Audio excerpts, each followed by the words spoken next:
اصل البحوره العائليين هنا في الشمال. ترونسبور موجود لهاد البلاصه هادي. صراحه الحاجه اللي عجبتني هنايا هي الناس معقولين بزاف، الكرا موجود، كاين بزاف ديال الضيوف ديال الكرا، بزاف ديال الاخبار المتداوله مؤخرا اللي كنسمعوا بان الشمال هذا العام معليش اقبال بزاف، ولكن الاخوان على حسب ما شفت انا بعيني دار اقبال على الشواطئ هنا في الشمال. بالنسبه للماكله الاخوان فرا عندكم بزاف ديال الاماكن فين ممكن تاكلوا هنا. الناس اللي عندهم الترونسبور ديالهم غنقول لكم راه عندكم واحد لافونتاج الكبير. السلام عليكم ومرحبا بكم في فيديو جديد وفلوق جديد. بعد ما تبحرنا المره اللي فاتت في هذا البحر اللي ناضي ديال وادلاو، اليوم ان شاء الله غنمشيو نتبحروا في واحد البلاصه اللي جديده واللي غتكتشفوها معنا في هذا الفيديو، واللي بعيده على وادلاو ب 17 كيلومتر. حنا حاليا ساكنين هنا ولكن ما غاديش نتبحروا هنا كيف ما كتشوفوا القضيه عامره. غنمشيو لواحد البحر ما يكونش عامر بزاف غنتبحروا فيه اليوم، ومن طبيعه الحال بما اننا غادي نمشيو ليه فغادي نجيبوا فيه دوره نتسكلوا فيه ونبارطاجيوه معكم ونتبحروا فيه من طبيعه الحال.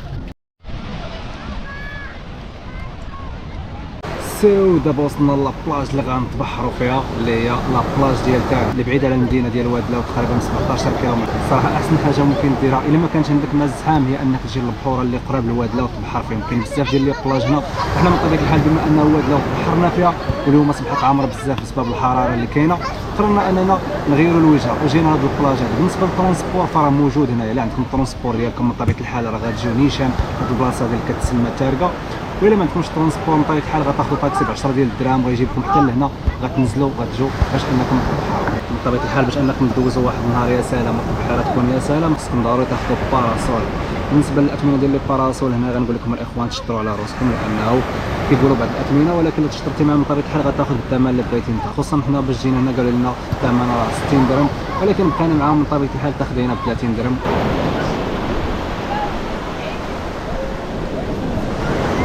المهم الاخوان عكس البحيره اللي درنا في وادلاو، اول حاجه غادي نديروها من طبيعه الحال هي انا غنتبحروا. دابا ندخلوا نعوموا هنايا في هاد الماء الفريق.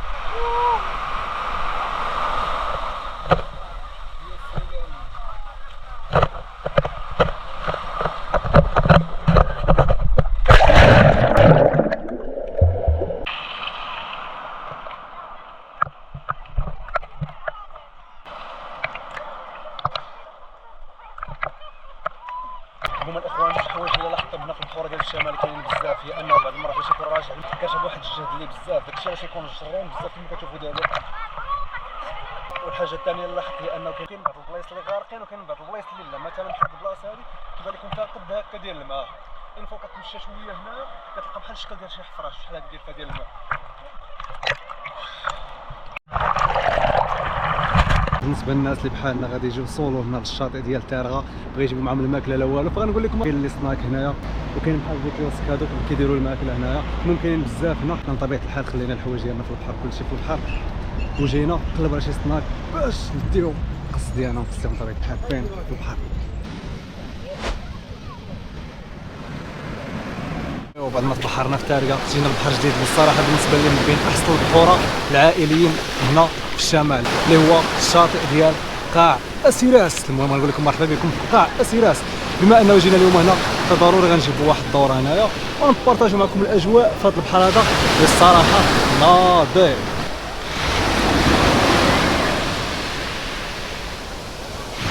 الصراحه الاخوان الشاطئ ديال قاع اسيراس كما كتشوفوه عامر الناس بحال هكا وبحال هكا، عكس بزاف ديال الاخبار المتداوله مؤخرا اللي كنسمعوا بان الشمال هذا العام معليش اقبال بزاف، ولكن الاخوان على حسب ما شفت انا بعيني دار اقبال على الشواطئ هنا في الشمال، خصوصا الشواطئ الصغيره بداو كيجيو لهم الناس. علاش؟ لانه الاثمنه فيهم في المتناول عكس المدن، لان المدن بزاف ديال الناس ولاو كيهربوا من المدن بسبب الاثمنه المرتفعه اللي كتكون فيها.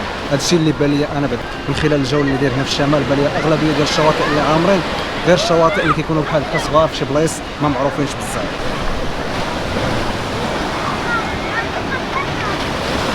باش الاخوان قلت لكم لابلاج ديال قاع اسيراس كتعتبر من بين لي بلاج المحترمين في الشمال ديال المغرب، هو انه تقدر تجي انت والعائله ديالك دوزوا نهار هنايا تبحروا يا سلام، خصوصا انه باقي محافظ على ديك المظاهر ديال الاحترام وداكشي. كتجي هنا كيبان لكم الناس كاملين مستورين كلشي لابس الحوايج ديالو، عكس بزاف ديال لي بلاج اللي كنا كنشوف فيهم شي مظاهر اللي ما تقدرش تمشي تبحر انت والعائله ديالك.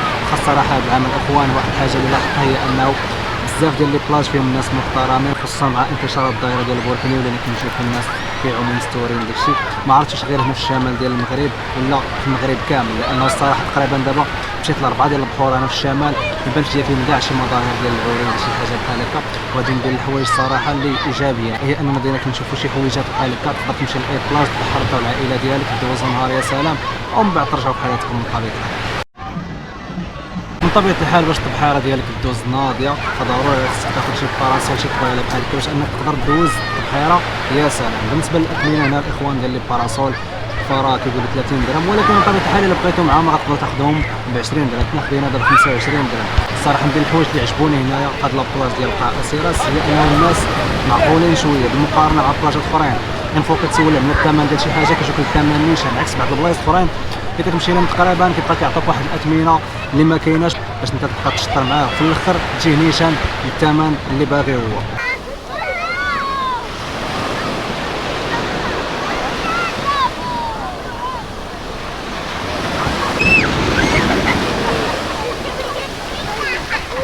بين الحوايج الاخوان اللي كيخلوك تعرف راسك بانك بديتي كتكبر، هو انك كتولي كتجي للبحر وما كتعومش، كتولي كتجلس بحال هكا في الجنب ديال البحر، كتلقى حاضر البحر لا يرحل كيف ما دايرين حنا دابا. بما انه تقريبا تبحرنا 3 ديال البحيرات في وادلاو امسا وتاركه، اليوم قررت انني ما نتبحرش، فقط نجلس غير بحال هكا ونتسنى البحر يجي عندي.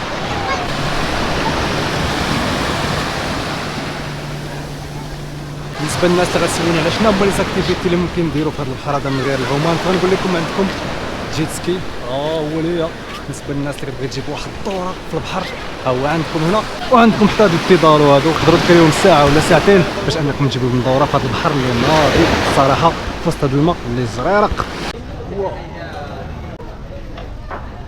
بالنسبه للماكله الاخوان فراه عندكم بزاف ديال الاماكن فين ممكن تاكلوا هنا، كاين بزاف ديال لي ريستورون، كاين بزاف ديال القهاوي اللي ممكن انك تاكلوا فيهم. الماكله بطبيعه الحال على حساب شنو بغيتو نتوما، كاينه ماكله شعبيه وكاينين كذلك لي طابوس اللعيبات، المهم اي حاجه احتاجتوها راه غتلقاوها هنا. شوفوا نتوما شنو باغيين بطبيعه الحال، اي حاجه غتلقاوها هنا. بالنسبه للناس اللي عزيزين من الحوت فغنقول لكم راه هنايا ممكن تاكلوا احسن طواجن ديال الحوت ولا احسن شوايات ديال الحوت. بالنسبه للثمن ديال الشوايه فهو 20 درهم. بالنسبه للطواجن ديال الحوت فالطاجين صغير كيدير 35 درهم، طاجين كبير كيجبد الناس للفوق كيدير 70 درهم.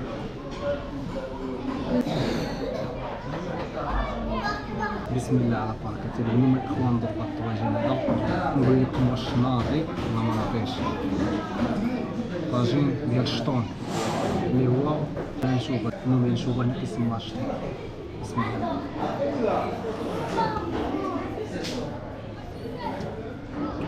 ناضي تمام. بالنسبه للناس اللي بغات تجي لهاد البلاج هذا تستمتع وتدوز النهار ديالها، فالترونسبور موجود لهاد البلاصه هادي. الطاكسي الثمن ديالو غير 5 درهم يوصلكم حتى لهنا، دوزوا النهار ديالكم وترجعوا في حالاتكم من طبيعه الحال الا كنتو كارين في وادلاو ولا شي بلاصه اخرى. بالنسبه للناس اللي عندهم الترونسبور ديالهم غنقول لكم راه عندكم واحد لافونتاج اللي كبير. اول حاجه بعدا كاين لي باركينغ هنا، بحال هاد الباركينغ كيف ما كتشوفوا راه كبير، حطوا السياره ديالكم هنا. اما لافونتاج اللي هضرت لكم عليه فهو بامكانكم انكم تمشيو بزاف ديال البحوره اللي كاينين هنايا ومن بعد ترجعوا للبلاصه اللي ساكنين فيها. كيف ما دايرين حنا حاليا كارين في وادلاو، ولكن كنجيو لهاد البحور هذا كندوزو فيهم النهار ديالنا ومن بعد كنرجعوا. السبب اللي خلانا نديروا هذا البلان هو انه وادلاو الصراحه في العشيه يكون فيها واحد الاجواء اللي يا سلام، خصوصا ديك الاجواء المسائيه عكس الاجواء الصباحيه. بالنسبه للناس اللي يعرفوا هاد الاجواء داكشي ديجا هضرنا عليهم في الفيديو اللي فات غتلقاوهم كاملين. اما الناس اللي ما عندهمش هاد الديبلاسمون بزاف وكيبغيو يستقروا في بلاصه وحده ويبقاو مبحرين، فغنقول لكم هنا في قاع اسراس غتلقاو الكرام موجود، كاين بزاف ديال الديور ديال الكرام. على سبيل المثال اغلبيه ديال الديور اللي كتشوفوا هنا في الفيلاج كاملين ديال الكرا، والاثمنه كيبداو من 200 درهم، كاينه 300 درهم 400 درهم على حسب التجهيزات ديال الدار وكذلك على حسب الموقع. بالنسبه للديور غالبا اللي كيكونوا مقابلين مع البحر ومجهزين بزاف فالاثمنه ديالهم غيكونوا طالعين شويه، يعولوا على 400 درهم ولا 500 درهم.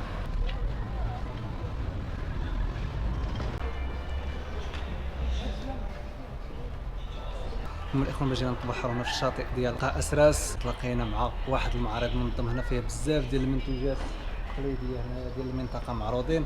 تلاقينا مع هاد الناس هما حاطين المنتوجات الطبيعيه ديالهم ديال المنطقه. هادو منتوجات محليه يعني التين وزيت الزيتون، هادو كتختص بهم الاقليم ديال وزان. هذه هي المنتوجات اللي معروفه في الاقليم ديال وزان.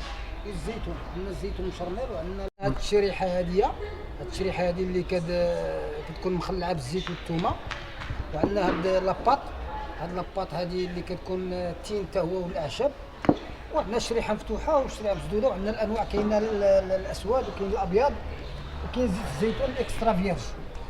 وكنديروا بعض الاعشاب بحال الزعتر، السدر الى غير ذلك. المهم هذه هي منتوجات اللي معروفه في الاقليم ديال وزان، وحنا كنحاولوا نتمنوها ونقدموها للزبناء في واحد الحله جيده نظرا للقيمه الغذائيه ديالها الكبيره، اللي يعني واحد العدد ديال الادويه اللي كنحتوي عليها هذه المنتوجات هذه.